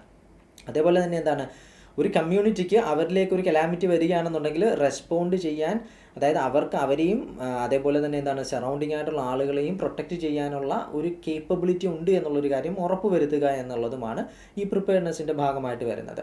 So disaster preparedness also involves the preparation of people and essential service providers in their communities for the actions that they will take in case of disasters. പ്രിപ്പയർനെസ്സിൻ്റെ ഭാഗമായിട്ട് പറയാൻ പറ്റുന്ന മറ്റൊരു കാര്യം എന്ന് പറയുന്നത് ജനങ്ങൾക്കും അതേപോലെ തന്നെ എന്താണ് എസെൻഷ്യൽ ആയിട്ടുള്ള സർവീസുകൾ പ്രൊവൈഡ് ചെയ്യുന്ന ആളുകൾക്കും, അതോറിറ്റീസ് ആയിക്കൊള്ളട്ടെ എന്തുമായിക്കൊള്ളട്ടെ, ഇപ്പം ഫുഡിൻ്റെ സപ്ലൈ ആണെങ്കിൽ അങ്ങനെ, വാട്ടർ സപ്ലൈ ആണെന്നുണ്ടെങ്കിൽ അങ്ങനെ, ഇലക്ട്രിസിറ്റി ആണെന്നുണ്ടെങ്കിൽ അങ്ങനെ, എന്തെങ്കിലും തന്നെ ആയിക്കൊള്ളട്ടെ, ജനങ്ങൾക്കാണെന്നുണ്ടെങ്കിലും അവരെയെല്ലാം നമ്മൾ എന്ത് ചെയ്യുകയാണ്, തയ്യാറാക്കി വെക്കുകയാണ്. കാരണം എന്താണ്, ഒരു ഡിസാസ്റ്റർ ഉണ്ടാകുമ്പം ഓരോരുത്തരുടെയും ഡ്യൂട്ടി എന്താണെന്നുള്ളൊരു ബോധ്യം അവർക്കുണ്ടായിരിക്കണം. ഇപ്പം നമ്മൾ ഫ്ലഡ് സിറ്റുവേഷനൊക്കെ ഉണ്ടാകുന്ന സമയത്ത് കണ്ടിരുന്നതാണ്, വോളണ്ടറി ആയിട്ട് ആളുകൾ എന്താണ് അവരുടെ ഷോപ്പൊക്കെ തുറന്നു കൊടുത്തിട്ട് നിങ്ങൾ എന്ത് വേണമെങ്കിലും എടുത്തോളുക എന്ന് പറയുന്ന ഒരു സിറ്റുവേഷൻ. ഇതെല്ലാവരും ചെയ്യണമെന്നില്ല, നന്മയുള്ള ആളുകളായിരിക്കും അത് ചെയ്യുന്നത്. ഇനി ചില ആളുകളിലെങ്കിലും നമ്മൾ ഒബ്ലൈഡ് ആയിട്ട് കൊടുക്കുകയാണ്, അതായത് അവർക്ക് നമ്മൾ ട്രെയിനിങ് ഇമ്പാർട്ട് ചെയ്യുന്നതിൻ്റെ ഭാഗമായിട്ട് പറയുകയാണ്, നിങ്ങൾ ഇത്തരം ആളുകളൊക്കെ ഉണ്ടെന്നുണ്ടെങ്കിൽ, ഇപ്പോൾ സാനിറ്ററി പാഡിൻ്റെയൊക്കെ കളക്ഷനൊക്കെ ആ സമയത്ത് ഭയങ്കര ആക്റ്റീവായിട്ടൊക്കെ നടന്നിട്ടുണ്ടായിരുന്നു. കാരണം അത്രയും ഇമ്പോർട്ടൻ്റ് ആയിരുന്നു ആ ഒരു സമയത്ത് എന്ന് പറയുന്നത്. അപ്പം ചില ആളുകളോടും സർവീസ് പ്രൊവൈഡേഴ്സിനും മുൻകൂട്ടി ഒരു ധാരണ നമ്മൾ കൊടുക്കുകയാണ്, അവർക്കൊരു ട്രെയിനിങ് കൊടുക്കുകയാണ്, അതായത് ഇങ്ങനൊരു സിറ്റുവേഷനൊക്കെ വന്നു കഴിഞ്ഞാൽ നിങ്ങളിങ്ങനെ ബിഹേവ് ചെയ്യണം എന്നുള്ളത്. ഒരു സിമ്പിൾ എക്സാമ്പിൾ ഞാൻ പറഞ്ഞു എന്നുള്ളതേ ഉള്ളൂ. അപ്പോൾ ഇതൊക്കെ എന്തിൻ്റെ അണ്ടറിലാണ് നമ്മൾ ചെയ്തു വെക്കുന്നത്, തയ്യാറെടുപ്പിൻ്റെ അണ്ടറിലാണ് നമ്മൾ എന്ത് ചെയ്യുന്നത്, ഇതൊക്കെ ചെയ്തു വെക്കുന്നത്. കാരണം നാളെ ഇങ്ങനെ ഉണ്ടായിക്കഴിഞ്ഞാൽ ഓരോ ആളുകൾക്കും അവർക്ക് ബോധ്യമുണ്ട് ഞാൻ എന്താണ് ചെയ്യേണ്ടത് എന്നുള്ള കാര്യത്തിലുള്ള ഒരു ബോധ്യമുണ്ട്. അപ്പം പിന്നെ അവരെ പറഞ്ഞും മനസ്സിലാക്കി കൊടുത്ത് അവരിൽ നിന്ന് കളക്ട് ചെയ്ത് അതിൻ്റെ ഒന്നും ആവശ്യം നമുക്ക് വരുന്നില്ല. അല്ലെങ്കിൽ വോളണ്ടറി ആയിട്ട് തരുന്ന ആളുകളിൽ നിന്ന് വാങ്ങാൻ നിൽക്കുമ്പോൾ അവിടെ ഒരു റിസോഴ്സ് ഷോർട്ടേജ് ഉണ്ടാകാനുള്ള സാധ്യതയുണ്ട്. അപ്പം ഇത് ഓൾറെഡി നമ്മൾ പ്രിപ്പയർഡ് ആണെന്നുണ്ടെങ്കിൽ ആ ഒരു സമയത്ത് ക്വിക്കായിട്ടുള്ള റെസ്പോൺസ് ആക്ടിവിറ്റീസ് നടത്തുന്നതിനും അങ്ങനെ ക്വിക്ക് റെസ്പോൺസ് നടത്തുന്നതിൻ്റെ ഭാഗമായിട്ട് റിക്കവറി നമുക്ക് ക്വിക്കാക്കാൻ സാധിക്കും എന്നുള്ളതാണ്. സോ ഇതാണ് in a nutshell we can say about the preparedness phase of a disaster. ഇനി നമുക്ക് നോക്കാനുള്ളത് പ്രിപ്പയർനെസ്സിൻ്റെ ടൈപ്പാണ്, അതായത് ഏതൊക്കെ തരത്തിലാണ് നമ്മൾ പ്രിപ്പയർനെസ് ആക്ടിവിറ്റീസ് നടത്തുന്നത് എന്നുള്ളതാണ്. അത് നമ്മൾ 3 കാറ്റഗറിയിലായിട്ടാണ് തിരിച്ചിട്ടുള്ളത്. അതായത് നമ്മൾ എടുത്തു വെക്കുന്ന കുറേ പ്രിപ്പയർനെസ് ആക്ടിവിറ്റീസ് ഉണ്ടാവും. ഇതിനെയൊക്കെ നമുക്ക് എന്താണ് 3 ക്ലാസിഫൈ ചെയ്യാൻ പറ്റും. First one is the target oriented preparedness. അതായത് എന്തിനെയാണ് അതായത് കുറേ അധികം ഏരിയാസ് ഉണ്ടാകും നമുക്ക് കവർ ചെയ്യേണ്ടത്. അപ്പം നമുക്കൊരു ടാർഗറ്റ് ഉണ്ടായിരിക്കണം. ഓക്കെ, ഇതിന് വേണ്ടിയിട്ടുള്ളൊരു പ്രിപ്പയർനെസ്, ദെൻ അടുത്തൊരു എലമെൻ്റ് ഉണ്ടെങ്കിൽ അതിന് വേണ്ടിയിട്ടുള്ളൊരു പ്രിപ്പയർനെസ്, അങ്ങനെ ടാർഗറ്റ് ഓറിയൻറ്റഡ് ആയിട്ടുള്ള പ്രിപ്പയർനെസ് ഉണ്ട്. ദെൻ ചെയ്യേണ്ട കാര്യം എന്താണ് എന്ന അർത്ഥത്തിലുള്ള ടാസ്ക് ഓറിയൻറ്റഡ് ആയിട്ടുള്ള പ്രിപ്പയർനെസ് ഉണ്ട്. ദെൻ മൂന്നാമത് ഡിസാസ്റ്റർ ഓറിയൻറ്റഡ്, ഏത് ഡിസാസ്റ്റർ ആണ് സംഭവിക്കുന്നത് അതിൻ്റെ അടിസ്ഥാനത്തിൽ നടത്തേണ്ട ചില പ്രിപ്പയർനെസ് ആക്ടിവിറ്റീസ് ഉണ്ട്. ഇങ്ങനെ 3 ബ്രോഡ് കാറ്റഗറി ആയിട്ട് നമുക്ക് എന്ത് ചെയ്യാം, പ്രിപ്പയർനെസ് ആക്ടിവിറ്റീസിനെ ക്ലാസിഫൈ ചെയ്യാൻ സാധിക്കുന്നുണ്ട്. അതിൽ first one target oriented preparedness. അപ്പോൾ ഇതിൽ നമ്മൾ ഡിസാസ്റ്റർ മാനേജ്മെൻറ്റ് പ്ലാനും ഒക്കെ തയ്യാറാക്കുമെന്ന് പറഞ്ഞല്ലോ, പ്രിപ്പയർനെസ് പ്ലാൻ എന്നൊക്കെ പറയുന്നത്. ഇപ്പോൾ ഈ തയ്യാറാക്കുന്ന പ്രിപ്പയർനെസ് പ്ലാൻ ജനറലൈസ് ചെയ്തൊരു പ്ലാൻ നമുക്ക് ഡിസാസ്റ്റർ എന്നുള്ളൊരു രീതിയിൽ തയ്യാറാക്കാം. അതുപോലെ തന്നെ എന്താണ്, ചില സ്പെസിഫിക് ആയിട്ടുള്ള ടാർഗറ്റുകൾ അച്ചീവ് ചെയ്യത്തക്ക രീതി, അല്ലെങ്കിൽ ചില ടാർഗറ്റഡ് ആയിട്ടുള്ള ആളുകളെ വെച്ചുകൊണ്ട് വേണമെങ്കിൽ നമുക്ക് എന്താണ് പ്ലാനിങ് ആക്ടിവിറ്റീസ് കൊണ്ടുവരാം. എസ്പെഷ്യലി ഇപ്പോൾ വൾണറബിൾ ആയിട്ട് നമ്മൾ കരുതുന്ന, ദുർബലരെന്ന് നമുക്ക് പറയാൻ പറ്റുന്ന തരത്തിലുള്ള കാറ്റഗറി ഉണ്ടാകും. ഒരു ഡിസാസ്റ്ററൊക്കെ ഉണ്ടാകുമ്പോൾ കൂടുതൽ സഹായം വേണ്ടി വരുന്ന ആളുകളുണ്ടാകും. ഇപ്പോൾ വിമൻ എന്ന് പറയുന്ന ഒരു കാറ്റഗറിയെ നമ്മൾ എന്താണ് ഒരു ടാർഗറ്റ് ഓറിയൻറ്റഡ് ആയിട്ട്, ഇപ്പം ജെൻഡർ ന്യൂട്രാലിറ്റി ഒന്നും പറഞ്ഞ് എന്നോട് വരരുത്, വിമന് നമ്മളെപ്പോഴും എന്താണ് ആ ഒരു അർത്ഥത്തിൽ ഒരു എക്സ്ട്രാ നമ്മളൊരു കെയർ കൊടുക്കുന്ന രീതിയിലായിരിക്കും നമ്മൾ പ്ലാനിങ്ങുകളൊക്കെ നടത്തുമ്പം ചെയ്യുന്നത്. ദെൻ ചിൽഡ്രൻ എന്ന് പറയുന്നത് അവരെന്താണ്, ഓഫ് കോഴ്സ് എന്താണ് അവർക്ക് ഒരു സ്പെഷ്യൽ അറ്റൻഷൻ കൊടുക്കേണ്ടതാണ്. ദെൻ എൽഡർലി ആയിട്ടുള്ള പീപ്പിൾ, പ്രായമുള്ള ആളുകളാണെങ്കിലും ഡിസേബിൾഡ് ആയിട്ടുള്ള, അപ്പം പ്ലാനുകൾ കൊണ്ടുവരുമ്പം അതിൻ്റെ അടിസ്ഥാനത്തിൽ ഓരോരുത്തരെയും നോക്കത്തക്ക രീതിയിലുള്ള പ്ലാൻ. ഇതിപ്പം ആളുകളെ സ്പെസിഫിക് ആയിട്ടാണ് പറയുന്നത്. ഇനി അല്ലാതെ നമുക്ക് എന്താണ് ഹെൽത്തിന് വേണ്ടിയിട്ട് മാത്രം ഒരു പ്ലാൻ, ഇവാക്വേഷന് വേണ്ടിയിട്ടൊരു പ്ലാൻ, അങ്ങനെ ഓരോന്നിൻ്റെയും ടാർഗറ്റ് എന്താണോ അതിൻ്റെ അടിസ്ഥാനത്തിൽ നമ്മൾ എന്ത് ചെയ്യേണ്ടി വരും, ഓരോ പ്ലാനുകൾ കൊണ്ടുവരേണ്ടി വരും. അതേപോലെ തന്നെ ഇപ്പം നമ്മൾ ജനങ്ങളെ പറ്റിയിട്ട് മാത്രമാണ് പറയുന്നത്, അതല്ലാതെ ഒരു നാട്ടിൽ കാറ്റിൽസ് ഉണ്ടാകും, അല്ലെ, കാറ്റിൽ പോപ്പുലേഷൻ അല്ലെങ്കിൽ ലൈഫ് സ്റ്റോക്ക് പോപ്പുലേഷൻ ഉണ്ടാകും. അപ്പോൾ അവർക്ക് വേണ്ടിയിട്ട് ലൈഫ് സ്റ്റോക്കിന് വേണ്ടിയിട്ടൊരു പ്രിപ്പയർനെസ് പ്ലാൻ കൊണ്ടുവരേണ്ടതായിട്ട് വരും. അപ്പോൾ അതുണ്ട്. ദെൻ ഹെൽത്ത് പ്രിപ്പയർനെസ് പ്ലാൻ ഉണ്ട്. റിസ്ക് റിഡക്ഷൻ പ്ലാൻസ്, അതായത് നടക്കാൻ പോകുന്ന ആ ഒരു സംഗതി ഉണ്ടല്ലോ, ആ ഒരു ഇമ്പാക്റ്റ് അത് കുറയ്ക്കുക എന്നുള്ളൊരു രീതിയിലുള്ള പ്ലാനുകൾ സെപ്പറേറ്റ് കൊണ്ടുവരണം. ദെൻ അവെയർനെസ് ജനറേഷന് വേണ്ടിയിട്ട് സെപ്പറേറ്റ് ഒരു പ്ലാൻ, ആളുകളിലേക്ക് എങ്ങനെയാണ് അവെയർനെസ് കൊണ്ടുവരേണ്ടത്. അപ്പം എന്താണോ ടാർഗറ്റ് അതിൻ്റെ അടിസ്ഥാനത്തിൽ നമ്മൾ എന്ത് ചെയ്യുന്നുണ്ട്, പ്ലാനിങ്ങുകൾ അല്ലെങ്കിൽ ഡിഫറെൻറ്റ് പ്ലാനുകളൊക്കെ കൊണ്ടുവരാറുണ്ട് പ്രിപ്പയർനെസ്സിൻ്റെ ഭാഗമായിട്ട്. അതുതന്നെയാണ് നമുക്ക് ടാർഗറ്റ് ഓറിയൻറ്റഡ് പ്രിപ്പയർനെസ് എന്ന് പറയാൻ പറ്റുന്നത്. ഇനി അതിൽ ആ പ്ലാനുകളൊക്കെ ജസ്റ്റ് ഒന്ന് പറയാം എന്തുകൊണ്ടാണ് അങ്ങനെ വരുന്നതെന്നൊക്കെ ഉള്ളത്. ഇപ്പോൾ ലൈഫ് സ്റ്റോക്ക് പ്രിപ്പയർനെസ് പ്ലാൻ എടുക്കുകയാണെന്നുണ്ടെങ്കിൽ അതിനകത്ത് എന്തൊക്കെ വരുന്നു എന്നുള്ളതാണ് ലൈഫ് സ്റ്റോക്ക് പ്രിപ്പയർനെസ് പ്ലാനിൻ്റെ അണ്ടറിൽ. So preparatory work on database that provides information with regards to hazards, community profile, livestock profile and animal at risk. അതായത് നമ്മളൊരു വലിയൊരു ഡേറ്റാബേസ് ക്രിയേറ്റ് ചെയ്യുകയാണ് പ്രിപ്പയർനെസ്സിൻ്റെ ഭാഗമായിട്ട്, കാറ്റിൽ പോപ്പുലേഷനുമായിട്ട് ബന്ധപ്പെട്ടിട്ടും ഏത് ടൈപ്പ് ഓഫ് ഹസാർഡിനാണ് അത് എക്സ്പോസ്ഡ് ആവുന്നത് എന്നുള്ളതും, ഏതൊക്കെ ആനിമൽസ് ആയിരിക്കും റിസ്കിലേക്ക് വരുന്നത്, അങ്ങനെ തുടങ്ങിയിട്ടുള്ള കാര്യങ്ങൾ. ദെൻ അസസ്മെൻറ്റ് ഓഫ് റിസോഴ്സസ്, അതായത് ഇങ്ങനൊരു സിറ്റുവേഷൻ ഉണ്ടായിക്കഴിഞ്ഞാൽ അവർക്ക് സപ്പോർട്ട് കൊടുക്കത്തക്ക രീതിയിലുള്ള ആളുകൾ വേണമല്ലോ. അപ്പോൾ ആളുകളും റിസോഴ്സ് എന്ന് പറയുമ്പോൾ ഹ്യൂമൻ റിസോഴ്സും അതിലേക്ക് വരുന്നുണ്ട്, മെറ്റീരിയൽ റിസോഴ്സും അതിലേക്ക് വരുന്നുണ്ട്. അപ്പോൾ ഏതൊക്കെ വിഭവങ്ങളാണ് അവിടെ അവൈലബിൾ ആയിട്ടുള്ളത് എന്നുള്ളത്, മീൻസ് ലൈക്ക് വെറ്റിനറി പേഴ്സണിൽ എത്ര പേരുണ്ട്, അതേപോലെ തന്നെ ഇതിന് ഉപയോഗിക്കേണ്ട എക്യുപ്മെൻറ്റ്സ് എല്ലാം ഉണ്ടോ എന്നുള്ളത്, പിന്നെ ട്രാവൽ ചെയ്ത് മൊബൈൽ വെറ്റിനറി യൂണിറ്റുകളുണ്ടോ, വെറ്റിനറി ഹോസ്പിറ്റലുകളുണ്ടോ, തുടങ്ങിയ കാര്യങ്ങളെ പറ്റിയിട്ടുള്ളൊരു data. Then general awareness among the community and volunteers about the livestock management aspect including their recovery, rehabilitation and control of diseases. ഇതുപോലെ തന്നെ എന്താണ് ടോട്ടൽ ജനങ്ങൾക്ക് എന്ത് കൊടുക്കുക, ഒരു അവയർനെസ് കൊടുക്കുക. ആ നാട്ടിൽ ഇങ്ങനൊരു സംഭവം ഉണ്ടായി കഴിഞ്ഞു കഴിഞ്ഞാൽ എന്താണ് ലൈഫ് സ്റ്റോക്ക് മാനേജ്മെൻറ്റ് എങ്ങനെയായിരിക്കണം, എങ്ങനെ നമുക്ക് അതിനെന്ത് ചെയ്യണം, പുനരധിവാസം കൊണ്ടുവരാൻ സാധിക്കുമെന്നുള്ളതും. ഇൻ കേസ് ഡിസാസ്റ്റേഴ്സ് ആയിരിക്കും, ചിലപ്പം ഈ ഡിസാസ്റ്റേഴ്സ് എന്ന് പറയുമ്പോൾ ഡിസീസസും മറ്റു കാര്യങ്ങളുമായിരിക്കും ഇവയിലേക്ക് സ്പ്രെഡ് ആവുന്നത്. അപ്പോൾ അതെങ്ങനെ നമുക്ക് കൺട്രോൾ ചെയ്യേണ്ടി വരും, അങ്ങനത്തെ സിറ്റുവേഷൻസ് വരുന്നത് എങ്ങനെയാണ്, തുടങ്ങിയ കാര്യങ്ങളൊക്കെയാണ് ഈ പ്ലാനിൻ്റെ സ്പെസിഫിക് ആയിട്ട് നമ്മൾ ചെയ്യുന്ന കാര്യം എന്ന് പറയുന്നത്. ഇനി composite long term health preparedness plan, okay, അതാണ് മറ്റൊരു കൈൻഡ് ഓഫ് പ്ലാൻ നമ്മൾ തയ്യാറാക്കുന്നത്, ഇങ്ങനെ ടാർഗറ്റ് ഓറിയൻറ്റഡ് ആയിട്ട്. സോ ഇതെന്തിനാണ്, medical and health related problems, ഏതെങ്കിലും നാച്ചുറൽ ഡിസാസ്റ്റർ ഒക്കർ ചെയ്യുന്ന കാരണത്താലായിട്ടുണ്ടാകുന്ന മെഡിക്കൽ ഹെൽത്ത് റിലേറ്റഡ് പ്രോബ്ലംസ് ഉണ്ടെന്നുണ്ടെങ്കിൽ അത് തയ്യാറാക്കുന്ന, അതുമായി ബന്ധപ്പെട്ടിട്ടുള്ള കാര്യങ്ങളാണ്. കമ്മ്യൂണിറ്റി പ്രൊഫൈൽ, ഓക്കെ, ആ കമ്മ്യൂണിറ്റിയുടെ കാര്യങ്ങൾ എങ്ങനെയാണ്, ജനങ്ങളുടെ ഒരു കാര്യം എന്താണെന്നുള്ളത്. ദെൻ എന്ത് ആക്ഷനാണ് നമ്മളവിടെ എടുക്കേണ്ടത് എന്നുള്ളൊരു പ്ലാൻ. ദെൻ റിസോഴ്സ്, എന്തൊക്കെ റിസോഴ്സസ് അവൈലബിൾ ആണ് അതിൻ്റെ ഒരു പ്ലാൻ. ട്രെയിനിങ് എന്താണ്, അങ്ങനത്തെ ഒരു പ്ലാൻ. പിന്നെ സബ് പ്ലാനുകൾ മറ്റെന്തെങ്കിലുമൊക്കെ ചെയ്യണമെന്നുണ്ടെങ്കിൽ അത് ഏതൊക്കെ കൊണ്ടുവരാൻ പറ്റുന്നുണ്ട്. പ്രാക്ടീസ് പീരിയോഡിക്കലായിട്ട് എന്ത് തരത്തിലുള്ള പ്രാക്ടീസ് ട്രെയിനിങ് ആക്ടിവിറ്റീസാണ് കൊടുക്കാൻ പറ്റുന്നത്, അങ്ങനെ ഒരു പ്ലാൻ. ദെൻ എന്താണ് ഈ പ്ലാനുകൾ കൊണ്ടുവരുന്നതോടൊപ്പം തന്നെ എന്താണ് പ്രോപ്പറായിട്ട്, കാരണം ഈ പ്ലാൻ നമ്മൾ വർക്കൗട്ട് ആകുന്ന എപ്പോഴാണ്, ഡിസാസ്റ്റർ ഉണ്ടാകുമ്പോഴാണ്. അപ്പോൾ സ്വാഭാവികമായിട്ട് നമ്മൾ ഈ പ്ലാൻ ഇവാലുവേറ്റ് ചെയ്യണം. നമ്മൾ മുൻകൂട്ടി എന്താണ് പ്ലാനിനകത്ത് ഫ്ലോസ് ഉണ്ടോ ഇല്ലയോ എന്നൊക്കെ ഉള്ളത്, ഏതെങ്കിലും തരത്തിലുള്ള മോഡിഫിക്കേഷൻസ് കൊണ്ടുവരണമെന്നുണ്ടെങ്കിൽ അങ്ങനെ തുടങ്ങിയിട്ടുള്ള കാര്യം. അപ്പോൾ evaluation of the plan and its consequent modification. Then collaboration and coordination with allied agencies and neighbouring areas. നമുക്ക് ഈ ഒരു ഡിസാസ്റ്റർ ഉണ്ടാകുന്ന സമയത്ത് ഈ ആരെങ്കിലുമൊക്കെ തമ്മിൽ നമുക്ക് കൊളാബ് ചെയ്യാൻ പറ്റുമോ, സഹായത്തിനുള്ള ആളുകളുണ്ടെന്നുണ്ടെങ്കിൽ അങ്ങനെ. പിന്നെ എന്താണ് നമുക്ക് ചുറ്റുമുള്ള ഏരിയാസ് അവരുമായിട്ടുള്ള ഹെൽപ്പ്, അങ്ങനെ തുടങ്ങിയിട്ടുള്ള കാര്യങ്ങളാണ് നമ്മൾ എന്ത് ചെയ്യുന്നത്, ഒരു long term disaster health preparedness പ്ലാനിൻ്റെ അണ്ടറിലൊക്കെ നമ്മൾ കൊണ്ടുവരുന്നതെന്ന് പറയുന്നത്. ഇതാണ് മറ്റൊരു എക്സാമ്പിളായിട്ട് നമുക്ക് പറയാൻ പറ്റുന്നത്. ഇനി community based disaster management plan, അങ്ങനെ ഒരു കാര്യം കൂടിയിട്ട് വരുന്നുണ്ട്. കാരണം ഈ ഡിസാസ്റ്റർ മാനേജ്മെൻറ്റ് നടക്കുന്ന സമയത്ത് ഏറ്റവും കൂടുതൽ ആക്റ്റീവായിട്ട് ഇൻവോൾവ് ചെയ്യുന്നത് എന്താണ്, ആ ലോക്കൽ കമ്മ്യൂണിറ്റി ആയിരിക്കും വരുന്നത്. സോ അവരുമായി ബന്ധപ്പെട്ടുകൊണ്ടുള്ള ഡിസാസ്റ്റർ മാനേജ്മെൻറ്റ് പ്ലാൻ ക്രിയേറ്റ് ചെയ്യേണ്ടതായിട്ട് വരും. So preparatory work for CBDM plans to safeguard lives, livelihood and property. And in this context involvement of community or people is integral to disaster preparedness. അതായത് ലോക്കലായിട്ടുള്ള ആ നാട്ടിൽ അധിവസിക്കുന്ന ആളുകളുടെ involvement എന്ന് പറയുന്നത് വളരെ ഇമ്പോർട്ടൻ്റ് ആയിട്ട് വരും. അതിനകത്ത് എന്തൊക്കെയാണ് നമ്മൾ ചെയ്യുന്നത് എന്നുള്ളതാണ്. സോ അതിനകത്ത് ചെയ്യുന്നതെന്ന് പറയുന്നത് risk assessment and vulnerability analysis. അതായത് ഒരു പൊട്ടൻഷ്യൽ ഹസാർഡ് വരികയാണെന്നുണ്ടെങ്കിൽ അത് എത്രത്തോളം ആ കമ്മ്യൂണിറ്റി അതിലേക്ക് അതിൻ്റെ റിസ്ക് എക്സ്പോസ്ഡ് ആണ് എന്നുള്ളത്, എത്രത്തോളം റിസ്ക് അവിടെ ഉണ്ട് എന്നുള്ളൊരു കാര്യം നമ്മൾ മനസ്സിലാക്കണം. വൾനറബിലിറ്റി, അതായത് ആ റിസ്ക്കുമായിട്ട് കോപ്പ് ചെയ്യാനുള്ള സാധ്യത അവർക്കുണ്ടോ എന്നുള്ളത്, എത്രത്തോളം ദുർബലരാണ് അവരെന്നുള്ള അർത്ഥത്തിൽ നമ്മൾ അതിൻ്റെ ഒരു അനാലിസിസ് നടത്താറുണ്ട്. അതിനാണ് നമ്മൾ risk assessment and vulnerability analysis എന്ന് പറയുന്നത്. Then resource analysis and mobilisation, അതായത് ഒരു നാട്ടിലുണ്ടാവുന്ന റിസോഴ്സുകൾ എന്തൊക്കെയാണ് എന്നുള്ളതും ആ റിസോഴ്സിൻ്റെ മൂവ്മെൻറ്റും മറ്റ് കാര്യങ്ങളും ഒക്കെ എങ്ങനെയാണ്, ട്രാൻസ്ഫറും മറ്റും എങ്ങനെ ആയിരിക്കണം എന്നുള്ളൊരു കാര്യം. Then warning system, of course നിങ്ങൾക്ക് അറിയാമല്ലോ, ഒരു ഡിസാസ്റ്റർ ഉണ്ടാകുന്നതിന് മുമ്പുള്ള വാർണിംഗ് സിസ്റ്റവും ആ ഒരു മെസ്സേജ് എങ്ങനെ എല്ലാവരിലേക്കും എത്തിക്കാൻ സാധിക്കുന്നു എന്നുള്ളൊരു കാര്യം. കമ്മ്യൂണിറ്റി റെസ്പോൺസ് മെക്കാനിസം, ഒരു ഡിസാസ്റ്റർ ഉണ്ടാകുന്ന സമയത്ത് ഓൾ ടുഗദർ ആ കമ്മ്യൂണിറ്റിക്ക് എങ്ങനെ അതിലേക്ക് ഇൻവോൾവ് ആവാം, റെസ്പോൺസ് ആക്ടിവിറ്റീസ് നടത്താം എന്നുള്ളൊരു കാര്യം. Construction and maintenance of shelters, of course എന്താണ് ലൈവ്ലിഹുഡൊക്കെ നഷ്ടപ്പെടുന്ന ഒരു സമയത്ത് ആളുകളെ ഇവാക്യുവേറ്റ് ചെയ്തിട്ട് പ്രോപ്പർ ഷെൽറ്ററിലേക്ക് കൊണ്ടുപോകേണ്ടതായിട്ട് വരും, റെസ്പോൺസ് ആക്ടിവിറ്റീസിൻ്റെ അണ്ടറിൽ വരുന്നതാണ്. അപ്പോൾ അതിനെ പറ്റിയിട്ടുള്ള ഡീറ്റെയിൽഡ് ആയിട്ടുള്ള കാര്യങ്ങൾ, മോക്ക് ഡ്രില്ലുകൾ കണ്ടക്ട് ചെയ്യുക, അതെന്താണെന്ന് നമ്മൾ പഠിക്കും. Then strengthening of community self help capacities, ഒരു കമ്മ്യൂണിറ്റിയുടെ പരസ്പരം സഹായിക്കാനുള്ള ഒരു കപ്പാസിറ്റി അത് ഇമ്പ്രൂവ് ചെയ്യുക എന്നുള്ളത്. Then formation of disaster management committees and teams, disaster management അതിനെ നേരിടുന്നതിന് വേണ്ടിയിട്ട് നമ്മൾ രൂപീകരിക്കുന്ന കമ്മിറ്റീസും അതിൻ്റെ ടീമുകളും അതെങ്ങനെയാണെന്നുള്ള കാര്യങ്ങൾ.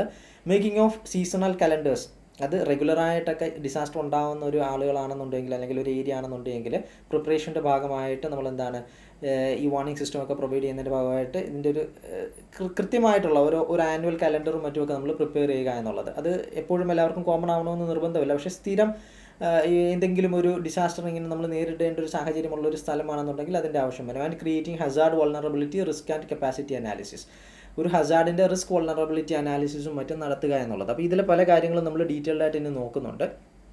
അപ്പോൾ റിസ്ക് അനാലിസിസ് ഒക്കെ എന്താണെന്നുള്ളത് അവിടെ നമുക്ക് മനസ്സിലാക്കാൻ പറ്റും. സോ ഇതാണ് എന്തെന്ന് പറയുന്നത് ഒരു like a target oriented disaster മാനേജ്മെൻറ്റിൻ്റെ പ്രിപ്പയർനെസ്സിൻ്റെ അണ്ടറിൽ നമുക്ക് പറയാൻ പറ്റുന്ന കുറച്ചധികം കാര്യങ്ങൾ, പ്ലാനിങ് ആക്ടിവിറ്റീസ് ഒക്കെ നടത്തുകയാണെന്നുണ്ടെങ്കിൽ എങ്ങനെയൊക്കെ വർക്ക് ആവുന്നു എന്നുള്ളത്. ഇനി ലാസ്റ്റ് നമുക്ക് പറയാൻ പറ്റുന്നത് മറ്റൊരെണ്ണം എന്ന് പറയുന്നത് കോർഡിനേഷൻ പ്ലാനാണ്. കോർഡിനേഷൻ പ്ലാൻ എന്ന് പറഞ്ഞു കഴിഞ്ഞാൽ പ്രധാനമായിട്ടും ഈ ഗവൺമെൻറ്റിൻ്റെ ഇൻവോൾവ്മെൻ്റ് ആണല്ലോ ഇതിനകത്തുള്ളത്. അപ്പോൾ സെൻറ്റർ, സ്റ്റേറ്റ്, ലോക്കൽ ഏജൻസി ആ ഒരു രീതിയിൽ, അതേപോലെ തന്നെ എന്താണ് മറ്റ് ഇൻസ്റ്റിറ്റ്യൂഷനുകളുമായിട്ട് ബന്ധപ്പെട്ടുകൊണ്ടുള്ളത് നോൺ ഗവൺമെൻറ്റൽ ഇൻസ്റ്റിറ്റ്യൂഷൻസ് ആവാം. അപ്പോൾ അവർ തമ്മിലുള്ള കോർഡിനേഷനും എങ്ങനെയായിരിക്കണം എന്നുള്ളത്, ആരായിരിക്കും അതോറിറ്റി വരുന്നത്, ആരാരുടെ താഴെ വർക്ക് ചെയ്യണം, അവരെങ്ങനെ കോർഡിനേറ്റ് ചെയ്യണം, മറ്റ് തുടങ്ങിയിട്ടുള്ള കാര്യങ്ങൾ. അപ്പോൾ അതിൽ തന്നെ പല ഡിസാസ്റ്ററുകളും നാഷണൽ അതോറിറ്റി ഏറ്റവും മുകളിൽ നിന്നാലും ഇതിൻ്റെ ഡയറക്റ്റ് ഇൻവോൾവ്മെൻറ്റ് വരുന്നതെന്ന് പറയുന്ന ആർക്കായിരിക്കും, കൂടുതലും വരുന്നത് സ്റ്റേറ്റ് ഗവൺമെൻറ്റിനായിരിക്കും. അവരായിരിക്കും പിന്നെ ലോക്കൽ ഗവൺമെൻറ്റുമായിട്ട് ചേർന്നിട്ട് ഇത് പ്രവർത്തിക്കുന്നത് എന്ന് പറയുന്നത്. അപ്പോൾ അത് എങ്ങനെയാണെന്ന് ചോദിച്ചു കഴിഞ്ഞാൽ ആ ഡിസാസ്റ്ററിൻ്റെ ഇൻറ്റൻസിറ്റിയും മറ്റു കാര്യങ്ങളുമൊക്കെ ബേസ് ചെയ്തുകൊണ്ടായിരിക്കും. അപ്പോൾ ആ കാര്യങ്ങളൊക്കെ കോർഡിനേറ്റ് ചെയ്യുന്നതും ആർക്കാണ് ഓരോ മേഖലയിലെയും അതോറിറ്റി ഏതാണ് എന്നുള്ള കാര്യങ്ങളുമൊക്കെ നേരത്തെ തന്നെ ഡിസ്കസ് ചെയ്ത് തയ്യാറാക്കുന്ന പ്ലാനിനെയാണ് നമ്മൾ കോർഡിനേഷൻ പ്ലാൻ എന്നതുകൊണ്ട് ഉദ്ദേശിക്കുന്നത്. നമുക്ക് ഇത്രയും എന്താണ് ഒരു ടാർഗറ്റ് ഓറിയൻറ്റഡ് പ്രിപ്പയർനെസ്സിൻ്റെ അണ്ടറിൽ പറയാൻ പറ്റും. അടുത്തത് നമുക്ക് പഠിക്കാനുള്ളതാണ് ടാസ്ക് ഓറിയൻറ്റഡ് പ്രിപ്പയർനെസ് എന്ന് പറയുന്നത്. സോ ടാസ്ക് ഓറിയൻറ്റഡ് പ്രിപ്പയർനെസ് എന്ന് പറയുമ്പം എന്ത് ടാസ്ക്കാണ് ചെയ്യേണ്ടത് എന്ന അർത്ഥത്തിൽ നമ്മൾ പ്രിപ്പയർനെസ് കൊണ്ടുവരിക എന്നുള്ളതാണ്. അപ്പോൾ അതിനകത്ത് നമുക്ക് പറയാൻ പറ്റുന്നതെന്ന് പറഞ്ഞു കഴിഞ്ഞാൽ ഇപ്പം ഏതൊക്കെ ടാസ്കുകളാണെന്ന് ചോദിച്ചു കഴിഞ്ഞാൽ മുമ്പ് പറഞ്ഞിരുന്നല്ലോ, മാപ്പിംഗ് എന്ന് പറയുന്ന ഒരു സംഗതി. മാപ്പിംഗ് എങ്ങനെയാണ്, എന്തൊക്കെയാണെന്നുള്ളത് നമുക്ക് നോക്കാം. ദെൻ പ്ലാനിങ് ആക്ടിവിറ്റീസ് കൊണ്ടുവരിക എന്ന് പറയുന്നത് അതൊരു ടാസ്ക്കാണ്. മാപ്പിംഗ് സ്ഥലങ്ങളാണെങ്കിലും അല്ലെങ്കിൽ റിസോഴ്സുകളാണെന്നുണ്ടെങ്കിലും ഓൾട്ടർനേറ്റീവ് റൂട്ട്സ് അങ്ങനെ തുടങ്ങിയിട്ടുള്ള കുറേ കാര്യങ്ങളുണ്ട്. Then forming disaster task force അതൊരു ടാസ്ക്കാണ്. അതായത് ഡിസാസ്റ്റർ റെസ്പോൺസ് ഫോഴ്സ് ആരൊക്കെ ആയിരിക്കണം അല്ലെങ്കിൽ എങ്ങനെയായിരിക്കണം പ്രിപ്പയർ ചെയ്ത് കയ്യിൽ വെച്ചിരിക്കേണ്ടത് അങ്ങനെ തുടങ്ങിയിട്ടുള്ള കാര്യം. Then training of members of task force and other volunteers. ഇങ്ങനെ നമ്മൾ ക്രിയേറ്റ് ചെയ്യുന്ന ഡിസാസ്റ്റർ റെസ്പോൺസ് ടീം ഉണ്ടല്ലോ, ആ ടീമിനെ ട്രെയിൻ ചെയ്യുക എന്നുള്ളൊരു കാര്യം. ദെൻ മറ്റ് വോളണ്ടിയേഴ്സ് ഇതിനകത്ത് ഇൻവോൾവ് ആവുന്ന ഇതിപ്പോൾ ഒരു ലിമിറ്റഡ് നമ്പേഴ്സ് ആയിരിക്കും. നമുക്കിപ്പോൾ ഒരു ഡിസാസ്റ്റർ മാനേജ്മെൻറ്റ് ടീം ഉണ്ടെന്ന് പറഞ്ഞു കഴിഞ്ഞാൽ അതൊരു ലിമിറ്റഡ് നമ്പേഴ്സ് ആയിരിക്കും. പക്ഷേ ഡിസാസ്റ്റർ ഉണ്ടാകുമ്പോൾ ഒരുപാട് ആളുകളുടെ ഇൻവോൾവ്മെൻറ്റ് വരും. അപ്പോൾ നമുക്ക് വോളണ്ടിയേഴ്സ് ആയിട്ടുള്ള ആളുകളുണ്ടാകും. അപ്പോൾ അവർക്കും കൂടി ട്രെയിനിങ് നമ്മൾ കൊടുത്തു വെക്കേണ്ടതായിട്ട് വരും. Then creating structures for coordination, പ്രോപ്പറായിട്ടുള്ള കോർഡിനേഷന് വേണ്ടിയിട്ടുള്ള കാര്യങ്ങൾ തയ്യാറാക്കി വെക്കുക എന്നുള്ളത്. ദെൻ പ്രൊമോട്ടിംഗ് അവെയർനെസ് ക്യാമ്പയിൻ അതൊരു ടാസ്ക്കാണ്. ദെൻ ഓപ്പറേഷണലൈസിങ് ഡിസാസ്റ്റർ മാനേജ്മെൻറ്റ് എന്ന് പറയുന്നത് ഒരു നാട്ടിലൊരു പ്ലാനും മറ്റു കാര്യങ്ങളും ഉണ്ടെന്നുണ്ടെങ്കിൽ അത് ഫങ്ഷണലാക്കുക എന്നുള്ളത്. Then recruiting personnel for relief and distribution task. മാനേജ്മെൻറ്റിൻ്റെ കൂടെ തന്നെ വരുന്നതാണ് റിലീഫ് ആക്ടിവിറ്റീസും അതേപോലെ തന്നെ എന്താണ് ഡിസ്ട്രിബ്യൂഷൻ എന്ന് പറയുന്ന റിസോഴ്സ് ആണെങ്കിലും മറ്റു കാര്യങ്ങളുമൊക്കെ ഡിസ്ട്രിബ്യൂട്ട് ചെയ്യുക. അപ്പോൾ അതൊരു ടാസ്ക്കാണ്. അങ്ങനെ ടാസ്ക് ഓറിയൻറ്റഡ് ആയിട്ടുള്ള പ്രിപ്പയർനെസ് ആക്ടിവിറ്റീസിനെയാണ് നമ്മൾ ഈ പറയുന്ന സെക്കൻഡ് കാറ്റഗറിയുടെ അണ്ടറിൽ നമ്മൾ ഉൾപ്പെടുത്തുന്നത് എന്നുള്ളത് അതുകൂടി ഒന്ന് നോക്കി വെക്കുക. ദെൻ മാപ്പിങ്ങിനെ പറ്റിയിട്ട് പറഞ്ഞിരുന്നു. മാപ്പിംഗ് നമുക്ക് പല രീതിയിൽ ക്ലാസിഫൈ ചെയ്യാൻ പറ്റും. അപ്പോൾ അതിൽ ഒരെണ്ണം ഇപ്പം ടൈപ്പ് ഓഫ് മാപ്പിംഗ് എടുക്കുകയാണെന്നുണ്ടെങ്കിൽ പല രീതിയിലുള്ള മാപ്പിങ്ങിൽ ഒരെണ്ണം നമുക്ക് സേഫ് മാപ്പിംഗ് എന്ന് പറയാൻ പറ്റും. അപ്പോൾ സേഫ് മാപ്പിംഗ് എന്ന് പറഞ്ഞു കഴിഞ്ഞാൽ സേഫ് അല്ലെങ്കിൽ ഓപ്പർച്യൂണിറ്റി മാപ്പിംഗ് ആണ്. അതെന്താണെന്ന് വെച്ച് കഴിഞ്ഞാൽ ഇപ്പോൾ ഒരു സ്ഥലത്തൊരു ഡിസാസ്റ്റർ ഉണ്ടാവുകയാണെന്നുണ്ടെങ്കിൽ നമുക്ക് എന്താണ് അവിടുത്തെ റോഡുമായി ബന്ധപ്പെട്ടിട്ടുള്ള കാര്യങ്ങൾ, ഓൾട്ടർനേറ്റീവ് റോഡ്സ് ഉണ്ടെങ്കിൽ അങ്ങനത്തെ കാര്യങ്ങൾ, കമ്മ്യൂണിക്കേഷൻ സെൻറ്റർ, ഇത്തരം കാര്യങ്ങളുമായിട്ട് ബന്ധപ്പെട്ടിട്ടുള്ള ഒരു ഐഡിയ ഉണ്ടാവണം. ഇപ്പം നിലവിലെന്ന് പറയുന്ന എല്ലാം എന്താണ് ജോഗ്രഫിക്കൽ ഇൻഫർമേഷൻ സിസ്റ്റം ഉപയോഗിച്ചുകൊണ്ട് കുറച്ചുകൂടി സിസ്റ്റമാറ്റിക് ആയിട്ടാണ് കാര്യങ്ങൾ പോകുന്നത്. ദെൻ സേഫ് ഷെൽറ്റേഴ്സ് എവിടെയൊക്കെ ഉണ്ട് അത്തരം കാര്യങ്ങളെ പറ്റിയിട്ടുള്ള ഐഡിയ, ഉയർന്ന പ്രദേശങ്ങളുള്ളത്. ദെൻ പകരമുള്ള ഓൾട്ടർനേറ്റീവ് റൂട്ടുകൾ, ഇപ്പം നമ്മൾ ഇവാക്യുവേഷനൊക്കെ നടത്തുമ്പോൾ ചിലപ്പോൾ എന്താണ് നമ്മുടെ മെയിൻ ഏരിയാസൊക്കെ ഡാമേജ്ഡ് ആയിരിക്കും. അപ്പോൾ ഓൾട്ടർനേറ്റീവ് റൂട്ട്സിനെ പറ്റിയിട്ടുള്ള ഐഡിയ ഉണ്ടായിരിക്കുക. ദെൻ ഹെൽത്ത് കെയർ ഫെസിലിറ്റീസ് ഏതൊക്കെയാണ്, ഫയർ സ്റ്റേഷൻ, പോലീസ് സ്റ്റേഷൻ എവിടെയൊക്കെയാണ്, അത്തരം കാര്യങ്ങളെ പറ്റിയിട്ടുള്ള ഐഡിയ. ദെൻ ഇവാക്യുവേറ്റ് ചെയ്യപ്പെട്ടിട്ടുള്ള ആളുകളെ കൊണ്ടുപോയി നമ്മൾ എന്താണ് റീഹാബിലിറ്റേഷൻ അല്ലാതെ എന്താണ് സേഫായിട്ട് കീപ്പ് ചെയ്യാനുള്ള സ്ഥലങ്ങളുണ്ടെങ്കിൽ അങ്ങനത്തെ കാര്യങ്ങൾ. ദെൻ ഫുഡും മറ്റ് റിസോഴ്സുകളും ഒക്കെ സ്റ്റോർ ചെയ്യാൻ പറ്റുന്ന റെസിലിയൻ്റ് ആയിട്ടുള്ള സ്ഥലങ്ങളുണ്ടെങ്കിൽ അത്തരം കാര്യങ്ങൾ, ടെമ്പററി ആയിട്ടുള്ള ക്യാമ്പ് സൈറ്റുകൾ എവിടെയൊക്കെ ക്രിയേറ്റ് ചെയ്യാം, അങ്ങനെ തുടങ്ങിയിട്ടുള്ള ഡീറ്റെയിൽസ് അടങ്ങുന്ന സംഗതികൾ. അതിനെ നമുക്ക് ഒരു ടൈപ്പ് ഓഫ് മാപ്പിംഗ് ആയിട്ട് നമുക്ക് പറയാം. ദെൻ സോഷ്യൽ റിസോഴ്സ് മാപ്പിംഗ് ഉണ്ട്. അതായത് നമ്മുടെ നാട്ടിലൊരു ഇഷ്യൂ ഉണ്ടായിക്കഴിഞ്ഞാൽ ഫസ്റ്റ് ഓഫ് ഓൾ എന്താണ് റിസോഴ്സിൻ്റെ ഒരു ആവശ്യകത വരുന്നുണ്ട്. അപ്പം ഇത് നമുക്ക് മറ്റെവിടുന്നെങ്കിലും കിട്ടുന്നതും വെയിറ്റ് ചെയ്ത് നിൽക്കാൻ പറ്റത്തില്ല. നമുക്ക് ആ നാട്ടിൽ നിന്ന് തന്നെ എന്ത് ചെയ്യേണ്ടി വരും, ഇതെല്ലാം കളക്ട് ചെയ്ത് അക്വയർ ചെയ്യേണ്ടതായിട്ട് വരും ഫസ്റ്റ് ഓഫ് ഓൾ. അതിനുശേഷമാണ് എന്തെന്ന് പറയുന്നത് മറ്റ് പലയിടത്തു നിന്നുള്ള സഹായങ്ങൾ എത്തുന്നത്. അപ്പോൾ അത്തരം ലോക്കലി അവൈലബിൾ ആയിട്ടുള്ള അസറ്റുകളെയും റിസോഴ്സുകളെയും പറ്റിയിട്ടുള്ള ഐഡിയ ഉള്ള ടൈപ്പ് ഓഫ് മാപ്പിംഗ് എന്ന് പറയുന്നത്. Then risk mapping is to identify and clarify areas taking into account the probable damages. അതായത് ഇപ്പോൾ ഡിസാസ്റ്റർ ഉണ്ടാകുന്ന സമയത്ത് ഏത് ഡിസാസ്റ്റർ ഇപ്പോൾ ഉണ്ടായിക്കഴിഞ്ഞാൽ ഏത് ഭാഗമായിരിക്കാം കൂടുതൽ എന്തെന്ന് പറയുന്നത് ഈ റിസ്ക്കുമായിട്ട് അസോസിയേറ്റ് ചെയ്ത് നിൽക്കുന്നത്, അങ്ങനെ തുടങ്ങിയിട്ടുള്ള ഒരു ഐഡിയ ക്രിയേറ്റ് ചെയ്യുക. അത്തരത്തിലുള്ള ഒരു മാപ്പിങ്ങിനാണ് നമ്മൾ റിസ്ക് മാപ്പിംഗ് എന്ന് പറയുന്നത്. Then vulnerability mapping. Okay, risk that are found in the area to be mapped and decided which risk will be addressed. അതായത് ഒരു പെർട്ടിക്കുലർ ഏരിയ എന്ന് പറയുന്നത് അല്ലെങ്കിൽ ഒരു കമ്മ്യൂണിറ്റി എന്ന് പറയുന്നത് ഏതിനോടാണ് കൂടുതൽ വൾണറബിളായിട്ട് നിൽക്കുന്നത് എന്ന് ഐഡൻറ്റിഫൈ ചെയ്ത് കഴിഞ്ഞാൽ ഏത് റിസ്കിനെ നമുക്ക് അഡ്രസ്സ് ചെയ്യാൻ പറ്റും, ഫസ്റ്റ് ഓഫ് ഓൾ എന്തിനെ നമ്മൾ അഡ്രസ്സ് ചെയ്യണം എന്നുള്ളൊരു കാര്യം. അപ്പോൾ അതുകൂടി നമ്മൾ എന്ത് ചെയ്യേണ്ടി വരും, ഇപ്പോൾ ഇവാക്യുവേഷനാണോ വേണ്ടത് അല്ലെങ്കിൽ മറ്റെന്തെങ്കിലും ആക്ടിവിറ്റീസ്, അങ്ങനെ എന്താണ് നമ്മൾ ആ റിസ്ക് ഏതാണെന്ന് മനസ്സിലാക്കിക്കൊണ്ട് നമ്മൾ എന്ത് ചെയ്യേണ്ടി വരും, അതിനനുസരിച്ചിട്ട് വർക്ക് ചെയ്യേണ്ടതായിട്ട് വരും. അതിനാണ് നമ്മൾ വൾണറബിലിറ്റി മാപ്പിംഗ് എന്ന് പറയുന്നത്. അപ്പോൾ ഇതൊക്കെ മാപ്പിങ്ങിൻ്റെ കുറച്ച് എക്സാമ്പിളുകളാണ്. ഡീറ്റെയിൽഡ് ആയിട്ടൊന്നും നോക്കണമെന്നില്ല, പറഞ്ഞതുകൊണ്ട് ഇതൊക്കെ ടൈപ്പ് ഓഫ് മാപ്പിംഗ് ഇങ്ങനെയൊക്കെ എക്സിസ്റ്റ് ചെയ്യുന്നുണ്ട് എന്നുള്ളൊരു കാര്യം കൂടിയിട്ട് ആഡ് ചെയ്തിട്ടുണ്ടെന്നുള്ളതേ ഉള്ളൂ. Next, disaster oriented preparedness. അതായത് ഒരു പെർട്ടിക്കുലർ ഡിസാസ്റ്റർ സംഭവിക്കുന്ന ഒരു ഡിസാസ്റ്ററിനെ അനുസരിച്ചുകൊണ്ട് നമ്മൾ എന്ത് ചെയ്യുന്നുണ്ട്, പ്ലാനിങ് ആക്ടിവിറ്റീസും മറ്റും നടത്തുക എന്നുള്ളതാണ് ഈ ഡിസാസ്റ്റർ ഓറിയൻറ്റഡ് പ്രിപ്പയർനെസ്സിൻ്റെ അണ്ടറിൽ വരുന്നത്. പ്ലാനിങ് ഉണ്ടാവും, ട്രെയിനിങ്ങും മറ്റ് എക്സസൈസും ഒക്കെ തന്നെയാണ്. അത് ഡിസാസ്റ്റർ ഓറിയൻറ്റഡ് ആയിട്ടാണ് നമ്മൾ ചെയ്യുന്നത്. അപ്പോൾ ഡിസാസ്റ്റർ ഓറിയൻറ്റഡ് എന്ന് പറയുമ്പോൾ നമ്മൾ മിറ്റിഗേഷനിൽ പഠിച്ചതുപോലെ സ്ട്രക്ചറൽ പ്രിപ്പയർനെസ്സും ഉണ്ട്, നോൺ സ്ട്രക്ചറൽ പ്രിപ്പയർനെസ്സും ഉണ്ട്. അപ്പോൾ സ്ട്രക്ചറൽ പ്രിപ്പയർനെസ്സിൻ്റെ അണ്ടറിൽ ആ പേരിൽ നിന്ന് നിങ്ങൾക്ക് മനസ്സിലായി കാണുമല്ലോ, എഞ്ചിനീയറിംഗ് സൊല്യൂഷൻസും മറ്റുമൊക്കെ അപ്ലൈ ചെയ്തുകൊണ്ട് പ്രിപ്പറേഷൻ ആക്ടിവിറ്റീസ് നടത്തുക എന്നുള്ളതാണ്. അതിനെ നമ്മൾ പ്രൊആക്റ്റീവ് ആൻഡ് റിയാക്റ്റീവ് എന്ന് പറയുന്ന രണ്ട് ക്ലാസിഫിക്കേഷനിലാണ് പറയുന്നത്. പ്രൊആക്റ്റീവ് ആൻഡ് റിയാക്റ്റീവ് എന്ന് പറയുന്നത്. ഇപ്പോൾ ഒരു എക്സാമ്പിൾ പറഞ്ഞാൽ നിങ്ങൾക്ക് മനസ്സിലാവും. Constructing earth quake resilient building എന്ന് പറയുന്ന ഒരു സംഗതി, അതായത് ഒരിടത്ത് സ്ട്രക്ചറലാണല്ലോ അതെന്ന് പറയുന്നത്. ഒരു എർത്ത് ക്വേക്ക് റെസിലിയൻറ്റ് ബിൽഡിംഗ് നമ്മൾ പണിയുകയാണെന്നുണ്ടെങ്കിൽ അതെന്താണ്, പ്രോ ആക്റ്റീവാണ്. വരാൻ പോകുന്ന ഈ പറയുന്ന എർത്ത് ക്വേക്കിന് മുന്നേ തന്നെ നമ്മൾ തയ്യാറെടുത്ത് നിൽക്കുകയാണ് പ്രോ ആക്റ്റീവ് എന്ന് പറയുന്നത്. ഒരു സംഭവം നടക്കുന്നതിന് മുമ്പേ അത് മുൻകൂട്ടി മനസ്സിലാക്കുക എന്നുള്ളതാണ് പ്രോ ആക്റ്റീവ് എന്നുകൊണ്ട് ഉദ്ദേശിക്കുന്നത്. റിയാക്റ്റീവ് എന്ന് പറഞ്ഞു കഴിഞ്ഞാൽ എന്താണ്, വരുന്നതിന് ശേഷം നമുക്ക് പെട്ടെന്ന് വേണ്ടിയിട്ടുള്ള ഒരു കാര്യം ചെയ്യുന്നത്, അതാണ് റിയാക്റ്റീവ് എന്ന് പറയുന്നത്. അപ്പോൾ developing early warning system for floods എന്ന് പറയുന്നത്, അതായത് ഫ്ലഡ് ഉണ്ടാവാൻ പോവുകയാണ്, അപ്പോൾ അവിടെ ഇവാക്യുവേഷനും മറ്റു കാര്യങ്ങളും ഒക്കെയാണ് ഇനി ചെയ്യേണ്ടത്. അപ്പോൾ അത് ഏർലി വാൺ ചെയ്യുക എന്ന് പറയുന്ന ഒരു സംഗതിയാണ് റിയാക്റ്റീവ് എന്ന് പറയുന്നത്. അപ്പോൾ ഇതാണ് സ്ട്രക്ചറൽ പ്രിപ്പയർനെസ്സിൻ്റെ അണ്ടറിൽ വരുന്നത്. അപ്പോൾ ഇതെന്തിനു വേണ്ടിയിട്ടാണ് ചെയ്യുന്നത്, ഡിസാസ്റ്റർ ഉണ്ടാകുമ്പോൾ അതിൻ്റെ ആ ഒരു ഇമ്പാക്റ്റ് കുറയ്ക്കുക എന്നുള്ളൊരു ലക്ഷ്യത്തിൽ വേണ്ടിയിട്ടായിരിക്കും നമ്മളിത് ചെയ്യുന്നത്. അപ്പോൾ ഇത് ഡീറ്റെയിൽഡ് ആയിട്ട് നിങ്ങൾ നോക്കിയതാണ്. ഞാൻ മുമ്പ് പറഞ്ഞിരുന്നു mitigation and preparedness will go hand in hand എന്ന് പറയുന്നത്. അപ്പോൾ സ്ട്രക്ചറൽ പ്രിപ്പയർനെസ് ആണ് വൺ കൈൻഡ് എന്ന് പറയുന്നത്. ഇനി നമുക്ക് non structural preparedness of course എന്തായിരിക്കും അതെന്ന് പറയുന്നത്, പോളിസി മേക്കിംഗ് ആയിരിക്കും, അഡ്മിനിസ്ട്രേറ്റീവ് ആൻഡ് റെഗുലേറ്ററി ലെജിസ്ലേഷൻസ് ഉണ്ടാവും, ദെൻ എന്താണ് ഇൻഷുറൻസ് സ്കീംസ് നഷ്ടങ്ങൾ കവർ ചെയ്യുന്നതിന് വേണ്ടിയിട്ടുണ്ടാവും, then information education and training അത്തരം കാര്യങ്ങൾ നടത്തുക. സോ നമ്മളുടെ എന്താണ് ജനങ്ങളുടെ ഒരു കാര്യം, അവരുടെ ഒരു ബിഹേവിയറും മറ്റും ചേഞ്ചസ് കൊണ്ടുവരിക എന്നുള്ളതാണ്. Then community participation, community action groups കൊണ്ടുവരിക, responding to warning system, institution building അത്തരം കാര്യങ്ങൾ, ദെൻ പ്രൊവിഷൻ ഓഫ് ഇൻസെൻറ്റീവ്സ്, ഏതെങ്കിലും തരത്തിൽ ഇൻവോൾവ് ആണെന്നുണ്ടെങ്കിൽ ഇൻസെൻറ്റീവ്സ് പ്രൊവൈഡ് ചെയ്യുക, then creation of public awareness programmes conduct ചെയ്യുക, ദെൻ ഇൻസ്റ്റിറ്റ്യൂഷൻ ബിൽഡിംഗ് എന്ന് പറയുമ്പോൾ എന്താണ് നമ്മൾ അപ്പോൾ ഡിസാസ്റ്റർ മാനേജ്മെൻറ്റ് അതോറിറ്റി എന്ന് പറയുന്നത്, അങ്ങനെ ഓരോ കാര്യങ്ങളൊക്കെ നമ്മൾ എന്ത് ചെയ്യുക, തയ്യാറാക്കി ഇതിനെ ഇങ്ങനൊരു സിറ്റുവേഷൻ ഉണ്ടായാൽ അതിന് ഇൻവോൾവ് ആവേണ്ട രീതിയിലുള്ള കാര്യങ്ങൾ നേരത്തെ തന്നെ തയ്യാറാക്കി വെക്കുക എന്നൊക്കെ ഉള്ളതാണ്. അപ്പോൾ ഇതൊക്കെയാണ് എന്തെന്ന് പറയുന്നത് നോൺ സ്ട്രക്ചറൽ പ്രിപ്പയർനെസ്സിൻ്റെ അണ്ടറിൽ നമുക്ക് പറയാൻ പറ്റുന്ന കാര്യങ്ങളെന്ന് പറയുന്നത്.